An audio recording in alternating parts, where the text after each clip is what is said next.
अस्सलाम वालेकुम। अच्छा जी, आज जो हम पढ़ेंगे वो हाइड्रोकार्बन्स के अंदर अल्कीन्स और अल्काइंस पढ़ेंगे। लास्ट टाइम अपने साइक्लो अल्केन्स में आपके बाईसाइक्लिक कंपाउंड और स्पाइरो कंपाउंड और फ्यूज रिंग के बारे में आपने उसकी पढ़ा था, उसकी नेमिंग देखी थी। अल्कीन्स एंड अल्काइंस हाइड्रोकार्बन्स आपको ऑलरेडी इसके बारे में आपने काफ़ी पढ़ा हुआ होगा। जैसे इसका कोई रिव्यू करेंगे, उसके बाद हम एरोमेटिक कंपाउंड्स की तरफ आएंगे। अल्कीन्स एंड अल्काइंस में आपके जो अल्कीन्स हैं और अल्काइंस हैं वो अनसैचुरेटेड हैं और अल्कीन्स आपको पता है कि वो सैचुरेटेड हैं। अल्कीन्स में डबल बॉन्ड है, अल्काइंस में 3 बॉन्ड्स होते हैं और जो इनका जनरल फार्मूला है अल्कीन्स का वो CnH2n है और अल्काइंस का CnH2n-2 है। नेमिंग की अगर बात करें तो अल्कीन्स के एंड में हम E लगाते हैं और अल्काइंस के लिए YnE यूज करते हैं। ठीक है, ये सिंपलेस्ट एग्जांपल है, वो नीचे मौजूद है। एथीन या फिर इथाइन या प्रोपीन या फिर प्रोपाइलीन या फिर प्रोपाइन कहते हैं इसे। ठीक है, नेमिंग के लिए गाइड है। फर्स्ट स्टेप में आप वो लॉन्ग चेन पहले सेलेक्ट करेंगे जिसमें डबल या ट्रिपल बॉन्ड मौजूद है। देन फिर आप जो है वो नियरेस्ट नंबर आप उसे देंगे जहाँ से डबल या ट्रिपल बॉन्ड करीब हैं और देन फिर आप थर्ड पोजीशन पे आप जो है वो सब्स्टिट्यूशन देखेंगे कि सब्स्टिट्यूशन कहाँ पे मौजूद हैं और उस पर उसकी नंबरिंग देंगे। ठीक है, और प्रीफिक्स में इसको यूज करेंगे। इसकी एग्जाम्पल आप यहाँ पे देखिए। फर्स्ट एग्जाम्पल आपके पास जो है वो 1 ब्यूटीन है। 1 यहाँ से हमने काउंटिंग स्टार्ट की बिकॉज यहाँ से डबल बॉन्ड जो है वो लेयर है, यहाँ से हम काउंटिंग स्टार्ट नहीं करेंगे। सेकंड वाले में आप देखें तो मिड में है, अगर यहाँ से भी काउंटिंग करें या फिर यहाँ से काउंटिंग करें, दोनों सूरतों में आपके पास पोजीशन 2 ही आएगी और 2 ब्यूटीन कहलाएगी। इस वाली कंडीशन में आप देखें 2 पोजीशन पे आपकी जो है वो सब्स्टिट्यूएंट भी आ रहा है और 2 पोजीशन पे आपकी अल्कीन भी आ रही है। यहाँ से अगर हम काउंट करेंगे तो पोजीशन यहाँ पर इसको तो 2 मिलेगी, लेकिन जो सब्स्टिट्यूएंट है उसको 3 मिलेगी। तो हमने कोशिश ये करनी है कि आप सबसे पहले डबल बॉन्ड की पोजीशन देखेंगे, नेक्स्ट आप ये देखेंगे सब्स्टिट्यूएंट भी उससे नियर हो, तो इसलिए 2 मिथाइल 2 ब्यूटीन और यहाँ पे जो है वो 2 ब्यूटाइन। नेक्स्ट एग्जांपल में आप देखें यहाँ पर है 2 पेंटाइन है, इसी तरह 3 मिथाइल 2 पेंटीन 3 इथाइल 2 पेंटीन। सही है, ये सिंपल सी एग्जांपल है। अच्छा, जो रिएक्शंस अल्कीन्स और अल्काइंस में होते हैं वो ज़्यादातर एडिशन ऑफ हाइड्रोजन है, हेलोजेंस हैलाइड्स हैं, वाटर है और एडिशन ऑफ हेलोजन है। एडिशन ऑफ ब्रोमीन या क्लोरीन को हम जो है वो हेलोजिनेशन कहते हैं, वाटर की एडिशन को हाइड्रेशन, और अगर हाइड्रोजन हेलाइड्स ऐड हो रहे हो डबल या ट्रिपल बॉन्ड में तो इसको हाइड्रो हेलोजिनेशन कहते हैं। और जहाँ पे सिर्फ हाइड्रोजन अगर ऐड हो रहा हो तो इसे रिडक्शन कहा जाता है या फिर हाइड्रोजिनेशन कहते हैं। अच्छा, अल्कीन्स और अल्काइंस जो है वो अल्केन से ज्यादा रिएक्टिव होते हैं क्योंकि ये अनसैचुरेटेड है। हाइड्रोजनेशन जो कि रिडक्शन का प्रोसेस है वो प्लैटिनम की मौजूदगी में हाइड्रोजन जो है वो डबल बॉन्ड पे ऐड हो जाती है। यहाँ पे इथीन से आपके पास इथेन फॉर्म हो जाती है। ये जो है वो सिंपल रिडक्शन का प्रोसेस है। इसे हम जनरल रिएक्शन देख लें। अच्छा, दूसरा जो है वो हाइड्रोजनेशन है। हेलोजिनेशन जो है वो डाइक्लोरोमीथेन की मौजूदगी में होती है अल्कीन में, और डाइक्लोरो आपके पास 2,3 डाइक्लोरो ब्यूटेन फॉर्म हो जाती है। ठीक है, सिंपल आप जो है वो डाइक्लोरोमीथेन से रिएक्ट करवाएंगे जो सॉल्वेंट यूज होगा, और जो है वो आपके पास क्लोरीन या फिर ब्रोमीन यूज करेंगे जिस हेलाइड्स की हमने एडिशन करवानी है, तो हमारे पास वहाँ पे एडिशन ऑफ हेलोजेंस हो जाएगा। ठीक है, एक क्विक रिव्यू है, इसके बाद हम आ जाते हैं aromatic hydrocarbons. Aromatic hydrocarbons basically जो आपके हैं, आपने जो वेल नोन है वो बेंजीन रिंग है। ठीक है, बेंजीन रिंग आपको अच्छे तरीके से पता है कि बेंजीन रिंग जो है उसके अंदर 6 कार्बन और 6 हाइड्रोजन एटम होते हैं। ठीक है, बेंजीन रिंग का आपको पता है कि बेंजीन रिंग जो है वो एरोमेटिक कंपाउंड है। एरोमेटिक कंपाउंड्स के लिए 4 रूल्स हैं। ठीक है, कि हमें अगर कोई कंपाउंड देखना है कि वो एरोमेटिक है या नहीं है तो हम उसके 4 रूल्स देखेंगे, यानी 4 कंडीशन देखेंगे कि ये मॉलिक्यूल इस पर पूरा उतर रहा है या नहीं है। सबसे पहले रूल्स हम जो देखते हैं, हम देखते हैं कंपाउंड को साइक्लिक होना चाहिए। जैसे कि ये आप देख रहे हैं, यह बेंजीन यहाँ पर साइक्लिक है। ठीक है, दूसरा जो हमारा रूल है वो क्या है कि जो आपके रिंग है उसके अंदर कॉन्जुगेशन होनी चाहिए। कॉन्जुगेशन बेसिकली क्या चीज है, रेजोनेंस या फिर डीलोकलाइजेशन ऑफ पाई इलेक्ट्रॉन्स। ठीक है, ये जो डीलोकलाइजेशन है, देखिए ये यहाँ से यहाँ मूव हो रहा है, ये यहाँ से यहाँ, ये यहाँ, यहाँ पर पाई इलेक्ट्रॉन जो है वो डीलोकलाइज हो रहे हैं। इस डीलोकलाइजेशन को कॉन्जुगेशन कहते हैं या फिर रेजोनेंस स्टिफनिंग, और जो स्ट्रक्चर बनता है उसे हम रेजोनेंस स्ट्रक्चर कहते हैं। ठीक है, थर्ड रूल आपका जो है वो हक्कल रूल्स को फॉलो करना है, यानी 4n+2 उसके अंदर पाई इलेक्ट्रॉन्स होने चाहिए।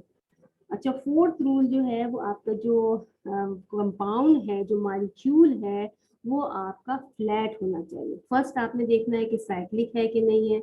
सेकंड आपने देखना है कि उसके अंदर कॉन्जुगेशन हो रही है कि नहीं। कॉन्जुगेशन क्या है, डीलोकलाइजेशन ऑफ पाई इलेक्ट्रॉन्स है। थर्ड हमने देखना है कि उसमें 4n+2 रूल्स को ओबे कर रहा है या नहीं कर रहा है। और फोर्थ हमने देखना है कि स्ट्रक्चर आपका फ्लैट है या नहीं है। नॉर्मली जब ये तीन जो शुरू के हैं, ये अगर कोई मॉलिक्यूल फॉलो कर रहा होता है तो फोर्थ वाला नॉर्मली पूरा हो जाता है, लेकिन ये डिपेंड करता है कंडीशन पे। अगर रिंग का साइज बड़ा होता है, यानी कि 8 मेंबर हो या फिर 10 मेंबर्स हो, रिंग जैसे जैसे बड़ी होती जाती है तो उसका स्ट्रक्चर फ्लैट नहीं रहता है। ठीक है, चलिए नेक्स्ट पे मूव करते हैं, स्टेप बाय स्टेप देखते हैं।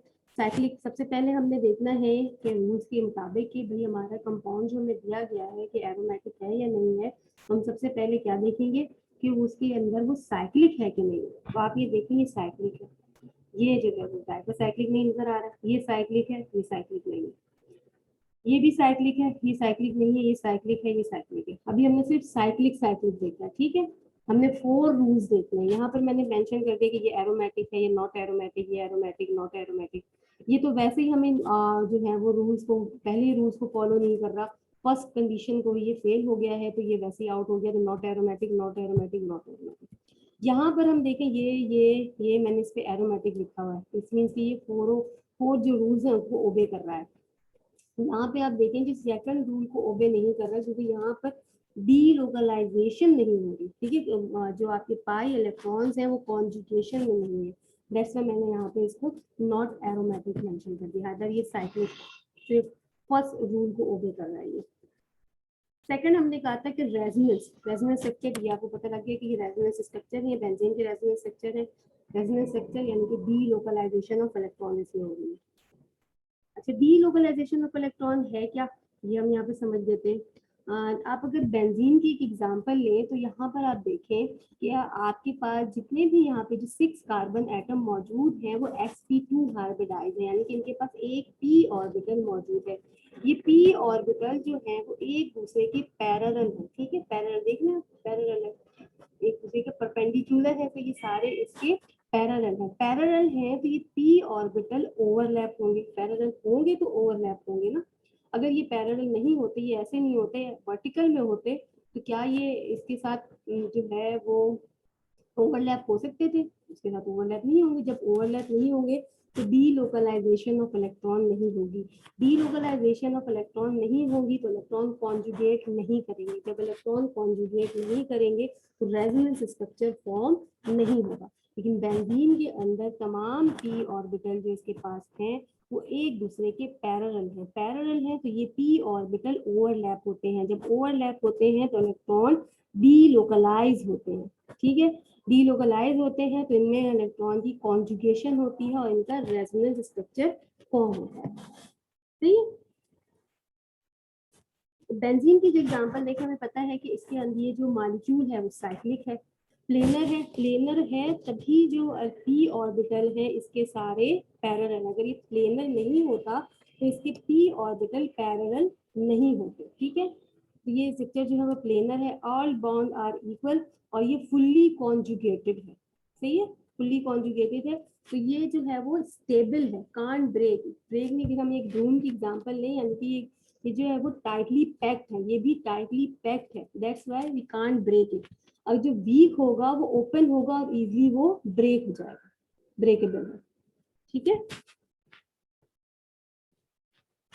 सेकंड हमने कहा था कि रिंग में कॉन्जुगेशन, यहाँ पर आप देखें, इसमें आप देखें यहाँ पर कॉन्जुगेशन है। कैसे कॉन्जुगेशन है, यहाँ पे जो इलेक्ट्रॉन मौजूद है वो इलेक्ट्रॉन यहाँ आएंगे, ये यहाँ मूव करेगा, ये जो है वो इलेक्ट्रॉन कॉन्जुगेशन में यहाँ पे मौजूद है।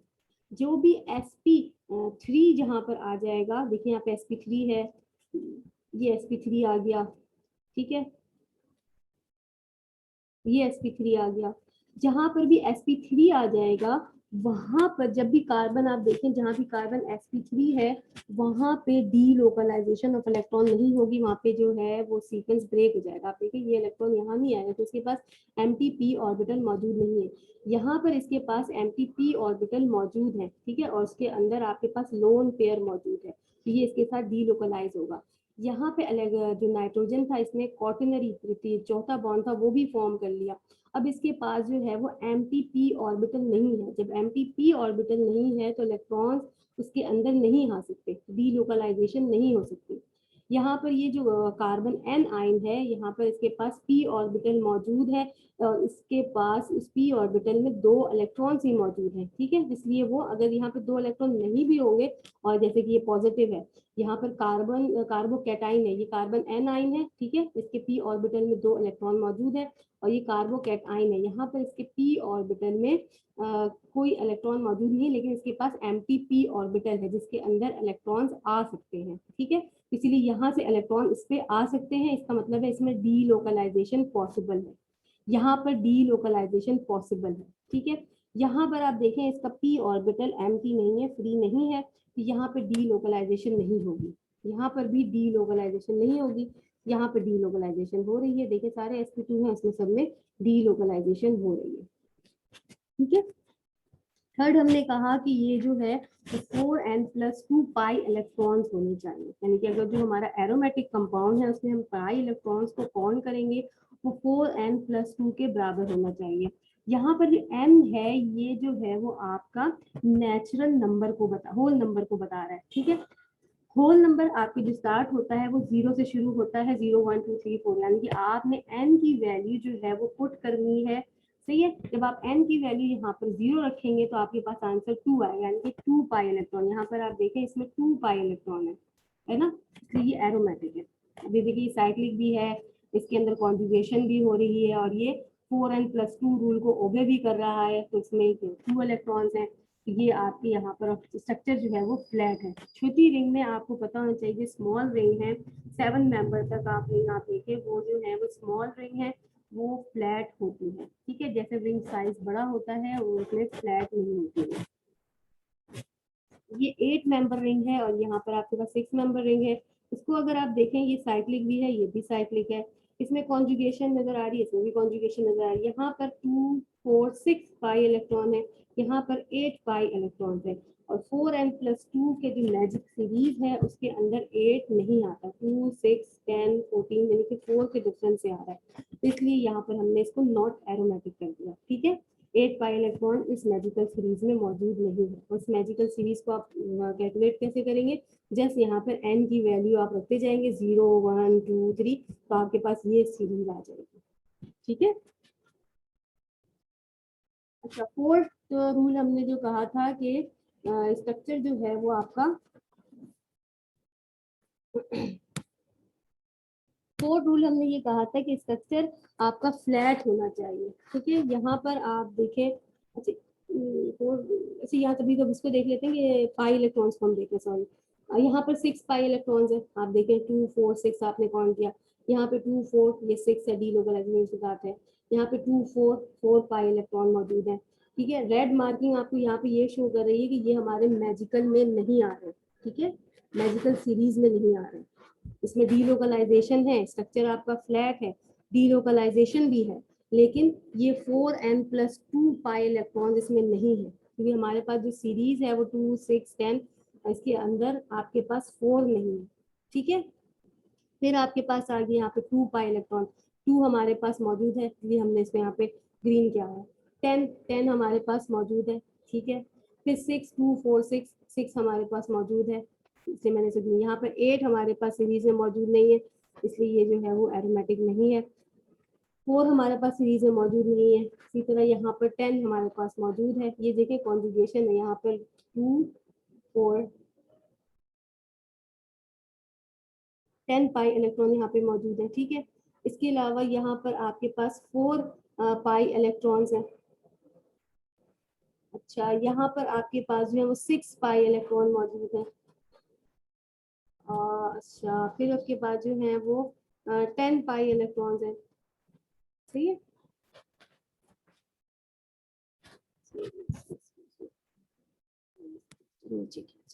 अच्छा जी, ठीक है, इसको मैं थोड़ा छोटा कर देती हूँ।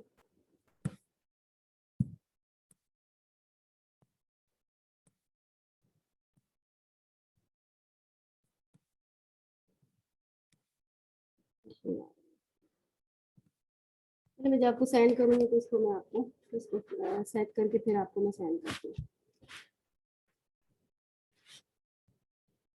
सम इलेक्ट्रॉन डू नॉट काउंट। अच्छा, यहाँ पर आप देखें पाई इलेक्ट्रॉन हम काउंट कर रहे थे। अब मैं आपको बता रही हूँ कौन से इलेक्ट्रॉन आपके पास काउंट नहीं होंगे। यहाँ पर आप देखें, यहाँ पे जो हम पाई इलेक्ट्रॉन्स की बात कर रहे हैं, 4n+2 पाई इलेक्ट्रॉन्स की हम बात कर रहे हैं। यहाँ पर पाई इलेक्ट्रॉन 2 4 6 और यहाँ पर 2 और आ रहा है तो ये 8 हो जा रहा है। सही है, इसी तरह यहाँ पर आप देखें 2 4 6 और यहाँ पर 2 अगर और ऐड कर रहे हैं तो ये 8 हो जा रहा है।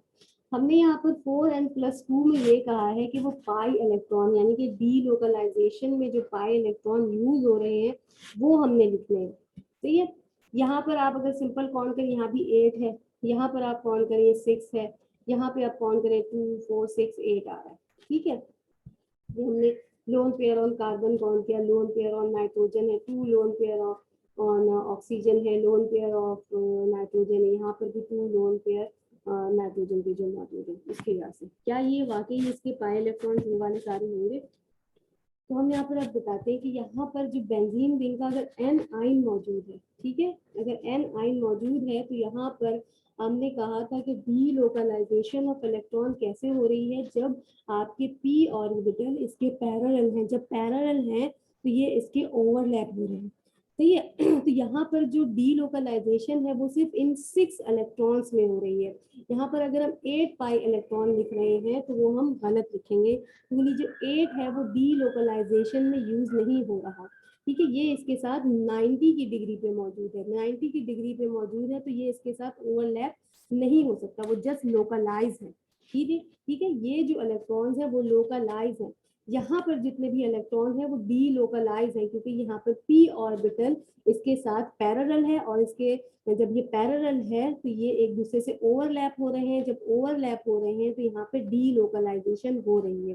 ठीक है, यहाँ पर जो इलेक्ट्रॉन्स मौजूद हैं ये लोकलाइज है, ये लोन पेयर। ठीक है, जब हम यहाँ पे काउंट करेंगे तो हम यहाँ पे 6 पाई इलेक्ट्रॉन काउंट करेंगे, 8 पाई इलेक्ट्रॉन काउंट नहीं करेंगे। सही है, इसी तरह दूसरे में आ जाते हैं पैराडीन में।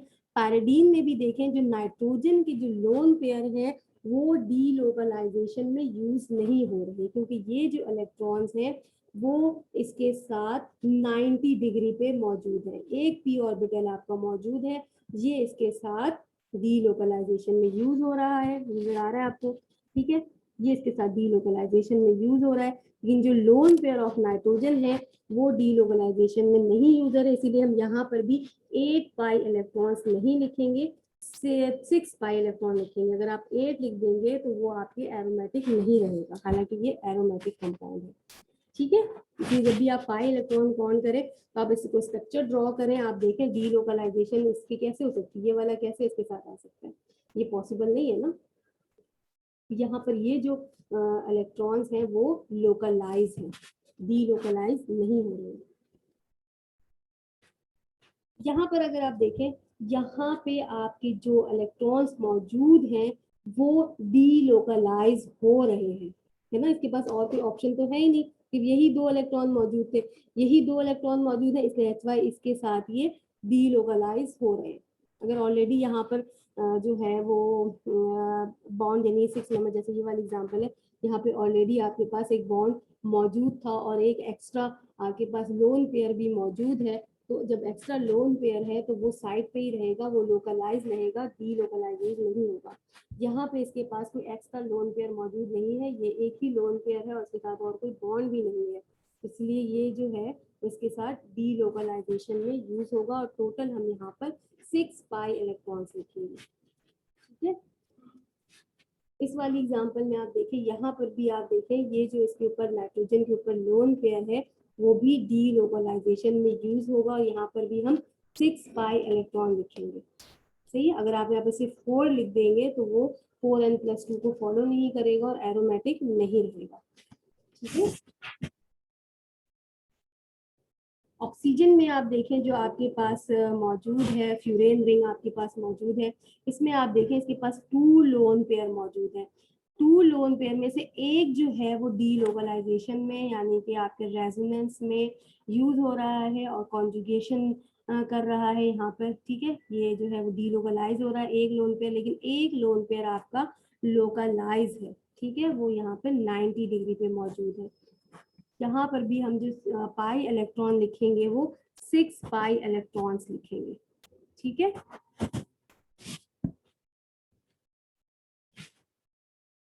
अच्छा, इमिडाजोल के अंदर आपके पास 2 नाइट्रोजन मौजूद हैं, एक नाइट्रोजन का लोन पेयर तो यूज हो रहा होगा लेकिन एक नाइट्रोजन का लोन पेयर लोकलाइज है। ठीक है, यहाँ पर आप देखें ये वाला जो नाइट्रोजन है इसका जो इलेक्ट्रॉन इस पे मौजूद है वो लोकलाइज है और जो दूसरा है जो सेकंड वाला जो है वो इसके साथ डी लोकलाइजेशन में यूज हो रहा है। सही है,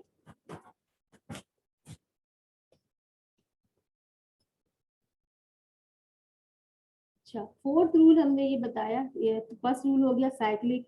सेकंड हमने देखा है कि इसमें डी लोकलाइजेशन हो रही है कि नहीं हो रही है। थर्ड हमने देखा कि ये 4n+2 रूल को ओबे कर रहा है या नहीं कर रहा है। तो ये 4n+2 rule basically pi electrons को हमने काउंट करना होता है। यहाँ पर आप पाई इलेक्ट्रॉन काउंट करेंगे तो 2 4 6 काउंट करेंगे, 8 नहीं काउंट करेंगे। फोर्थ रूल हमने कहा कि कंपाउंड आपका प्लेनर होना चाहिए यानी कि फ्लैट होना चाहिए, फ्लैट होगा तभी उसमें इलेक्ट्रॉन डी लोकलाइजेशन होगी। इस वाले कंपाउंड में आप देखें 2 4 6 8 और 10, यहाँ पे ये 10 मेंबर रिंग आपके पास मौजूद है। 10 मेंबर रिंग अगर हम देखें साइक्लिक, हम कह रहे हैं साइक्लिक है। सेकंड हम ये कह रहे हैं कि ये जो है हमें वैसे तो नजर आ रहा है कि इसमें डी लोकलाइजेशन भी हो रही है। ठीक है, 2 4 6 2 4 6 8 और 10 हमारे पास आ रही है, तो हमने कहा कि यहाँ पर जो है वो 10 आ रही है तो ये मैजिकल, हाँ मैजिकल सीरीज में भी आ रही है। ठीक है, जब यहाँ पर ये भी हो गया, अच्छा इसमें क्या मसला होता है कि यहाँ पर आपका जो स्ट्रक्चर है वो फ्लैट नहीं होता। ये जो 10 मेंबर रिंग है जिसको हम एनोलीन कहते हैं, इसमें जो है वो स्ट्रक्चर आपका जो है वो फ्लैट नहीं है, Aldous it is cyclic conjugated and has 10 pi electron, but ये जो है वो फ्लैट नहीं है। फ्लैट का आपको वैसे ही नहीं पता लगेगा कि देख करके फ्लैट है कि नहीं है, लेकिन नॉर्मली जो 10 मेंबर रिंग होती हैं वो फ्लैट नहीं होती है। ठीक है, आप 6 तक तो जा 7 8 तक चले जाएं, लेकिन इससे आगे जब आप जाएंगे 9 10 के ऊपर तो जो आपकी रिंग जो होती है उसमें रिपल्जन होती है, यानी कि यहाँ पे जो हाइड्रोजन है वो एक दूसरे को रिपेल कर रहे होते हैं और स्ट्रक्चर आपका फ्लैट नहीं होता है। जब फ्लैट नहीं होगा तो इसमें कॉन्जुगेशन भी नहीं होगी। वैसे तो हमें लग रहा है कि इसमें कॉन्जुगेशन हो रही है, लेकिन जब स्ट्रक्चर फ्लैट नहीं होगा तो पी ऑर्बिटल इसके पैरेलल नहीं होंगे, पैरेलल नहीं होंगे तो वो कॉन्जुगेशन में नहीं होंगी। तो इसलिए आप याद रखें जब 10 मेंबर रिंग इस तरह की जब आएगी तो आप उसको वैसे ही नॉट एरोमेटिक कहेंगे। ठीक है, एरोमेटिक नहीं है। लेकिन अगर यहाँ पर हम जो है वो इसको ब्रिज बना दें, ठीक है, ये वाला यहाँ पर हम CH2 ऐड करवा दें। अच्छा, ये लास्ट टाइम किसी ने पूछा था कि यार ये जो है वो 3 मेंबर 3 रिंग्स लग रहे हैं, तो ऐसा नहीं है, 2 रिंग्स ही है। कि जस्ट यहाँ से एक बॉन्ड है, यहाँ से ये निकलना है, बेसिकली यहाँ से ये इसके साथ कनेक्ट हो जा रहा है CH2 के साथ, बस। ठीक है, इसको हमने ऊपर करके शो कर दिया। ये जो बॉन्ड है ये इधर जा रहा है, इधर जा रहा है, ये पूरा सही है। यहाँ पे इसके साथ कॉन्जुगेशन, ये जस्ट इसके ऊपर आ रहा है एक ब्रिज और CH2 बना दिया। ठीक है, इसके ब्रिज में सिर्फ एक कार्बन है। सही है, यहाँ पर अभी में 1 2 3 4 कार्बन है, यहाँ पे 4 है और इस ब्रिज में सिर्फ एक कार्बन मौजूद है। ठीक है, ये 2 या 3 नहीं है, इसको आप जब ड्रॉ करेंगे तो सिंपल आप जस्ट 2 लाइंस बनाएंगे, उसके यहाँ पे ज्वाइन कर दें। अच्छा, जब ये बीच में ये ज्वाइंट हो जाता है और CH2 फॉर्म हो जाते हैं, CC हमारे पास बॉन्ड बन जाता है, तो स्ट्रक्चर आपका एरो वो कॉन्जुगेशन में तो है, देखिए कॉन्जुगेट तो हो रहा है, ठीक है, स्ट्रक्चर आपका फ्लैट भी हो जाता है, ठीक है, इसलिए ये एरोमेटिक हो जाता है। यहाँ पे लिखा replacing the hydrogen with bond to bringing carbon allow all C pi bond to be in the same plane, सारे सेम प्लेन में आ जाते हैं, जब सेम प्लेन में आ गए तो आपका स्ट्रक्चर जो है वो फ्लैट हो गया, ठीक है। नेक्स्ट यहाँ पर जो है आपने सिर्फ एरोमेटिक देखा और मैंने कहा था एरोमेटिक और नॉट एरोमेटिक, ऐसे ही बताया था, ठीक है। अब इसमें जो आपके पास है एरोमेटिक होता है, एंटी एरोमेटिक होता है और नॉन एरोमेटिक होता है। एरोमेटिक के बारे में आपको पता लग गया कि आपके स्ट्रक्चर जो है वो साइक्लिक होना चाहिए, उसमें कॉन्जुगेशन होनी चाहिए, फिर थर्ड 4n+2 उसके अंदर पाई इलेक्ट्रॉन होने चाहिए और वो स्ट्रक्चर फ्लैट होना चाहिए। अगर ये 4 रूल कोई ओबे कर रहा है मॉलिक्यूल तो वो एरोमेटिक है, सही है। अब हम बात करते हैं एंटी एरोमेटिक की, ठीक है। साइक्लिक भी है, प्लेनर भी है, कॉन्जुगेशन भी है, लेकिन जो हक्कल रूल है 4n+2 को जो फॉलो कर रहा है वो तो आपका एरोमेटिक हो गया, लेकिन जो सिर्फ 4n पाई इलेक्ट्रॉन को फॉलो कर रहा है वो एंटी एरोमेटिक है, ठीक है। जो सिर्फ ये साइक्लिक भी होगा, प्लेनर भी होगा, उसमें कॉन्जुगेशन भी होगी, देखिए यहाँ पे कॉन्जुगेशन भी हो रही है, साइक्लिक भी है, ठीक है, यहाँ पर भी आप देखें कॉन्जुगेशन भी है और साइक्लिक भी है, यहाँ भी कॉन्जुगेशन है, लेकिन यहाँ पर अगर 4n+2 लगाते हैं तो वो नहीं हो रहा है, लेकिन 4n वाला हो रहा है। 4 की वैल्यू आप 1 लिखें तो यहाँ पर जो आंसर आएगा वो आएगा 4, है ना। 4 की वैल्यू आप 2 रखेंगे तो आपके पास आंसर क्या आ जाएगा 8, ऐसे ही है। तो आप देखें ये दोनों में आ रहा है 4 4 और ये 8, तो ये जो फॉलो करेगा 4n पाई इलेक्ट्रॉन को जो फॉलो कर रहा है, यानी कि साइक्लिक है, प्लेनर है, कॉन्जुगेटेड है और 4n को फॉलो कर रहा है, तो वो एंटी एरोमेटिक है। और साइक्लिक, प्लेनर, कॉन्जुगेटेड और 4n+2 को जो फॉलो कर रहा है वो एरोमेटिक है, ठीक है। और any of these not match, अगर इसमें से कोई भी मैच नहीं कर रहा, ये 4n भी मैच नहीं करता, 4n+2 भी मैच नहीं करता, साइक्लिक मैच नहीं करता, प्लेनर मैच नहीं करता, कॉन्जुगेशन मैच नहीं करता, तो वो आपके नॉन एरोमेटिक कंपाउंड्स कहलाते हैं, ठीक है। देखिए यहाँ पर जो स्ट्रक्चर है जिसके ये साइक्लिक भी था और प्लेनर, हमें वहाँ आखिर में कॉन्जुगेशन हमें नजर आ रही कि भाई कॉन्जुगेशन भी इसके अंदर है, ठीक है। अब लेकिन और ये 4n+2 को भी फॉलो कर रहा था, लेकिन यहाँ पे मसला क्या आ रहा था, ये जो है वो फ्लैट स्ट्रक्चर नहीं था, ठीक है। ये जो 10 मेंबर रहेंगे ये फ्लैट नहीं है, इसलिए ये नॉन एरोमेटिक है, ना ही ये एंटी एरोमेटिक है ना एरोमेटिक है, बेसिकली ये नॉन एरोमेटिक है, ठीक है। होपफुली आपको ये समझ आया होगा, अगर नहीं समझ आया तो हम इस लेक्चर को, अगर आप चाहें तो हम एक दफा इसको लाइव भी कर लेंगे, सही है। अच्छा जी, ये एक और जस्ट एरोमेटिक, एंटी एरोमेटिक और non aromatic, cyclic conjugated 4n+2 flat, ठीक है, ये हो गया। Cyclic conjugated 4n pi electron and flat, anti aromatic, और इनमें से कोई भी एक फॉलो नहीं कर रहा वो नॉन एरोमेटिक हो गया। इसमें हमने आपको ये वाली एग्जाम्पल साइक्लोटेटर इन की एग्जाम्पल दी थी, ये भी जो है वो 10 रिंग है जिसके अंदर जो है वो स्ट्रक्चर जो है वो उसका फ्लैट नहीं है। ये आपके पास कुछ एग्जांपल्स दी हुई हैं, इसमें आपने जो है वो बताना है कि कंपाउंड आपका जो है वो एरोमेटिक है या एंटी एरोमेटिक है या फिर नॉन एरोमेटिक है, ठीक है। जब आप वो बताएंगे एरोमेटिक और एंटी एरोमेटिक, तो इसमें आप पाई इलेक्ट्रॉन को जरूर मेंशन करेंगे कि इसमें कितने पाई इलेक्ट्रॉन्स मौजूद हैं, 4n+2 वाले हैं या 4n वाले हैं, ठीक है। जैसे कि यहाँ पर आपको पता है 2 4 6 यहाँ पे लोन पेयर इसके पास मौजूद है, आपको जो हमने लुईस स्ट्रक्चर निकाले थे तो आपको पता था इसके ऊपर लोन पेयर मौजूद है, आइदर वो लोन पेयर यहाँ पे काउंट होंगे कि नहीं होंगे, तो ये वाली एग्जांपल हमने देखी, इसमें लोन पेयर काउंट नहीं होगा, ठीक है। अच्छा, यहाँ पर आप देखें, यहाँ पर जब यहाँ पर भी आप देख रहे हैं कि ये भी साइक्लिक भी है, इसमें भी कॉन्जुगेशन है, इसे प्लस चार्ज है, फिर 100 के प्लस चार्ज है, तो इसमें कोई मसला नहीं है, ये तो अपने साथ कॉन्जुगेशन, ये 6 मौजूद है, यहाँ भी 6 है, यहाँ भी 6 है। अच्छा, यहाँ पर इसके पास 2 जो है वो लोन पेयर मौजूद होंगे, जिसमें से एक लोन पेयर आपका यूज हो रहा होगा, ठीक है। तो आप देखेंगे कि वो एक लोन पेयर यूज हो रहा है या नहीं हो रहा है। सेकंड आप देखेंगे कि ये वाला जो नेगेटिव चार्ज है वो यहाँ पे यूज हो रहा है कि नहीं हो रहा है, ठीक है। चलें इसे आप निकाल लेंगे होपफुली, कोशिश कीजिएगा इसको ड्रॉ करें, ड्रॉ करके इसको निकालें कि ये एंटी एरोमेटिक है या एरोमेटिक है या फिर नॉन एरोमेटिक है। ओके जी, बस आज यहाँ तक, इंशाल्लाह नेक्स्ट क्लास में मिलते हैं।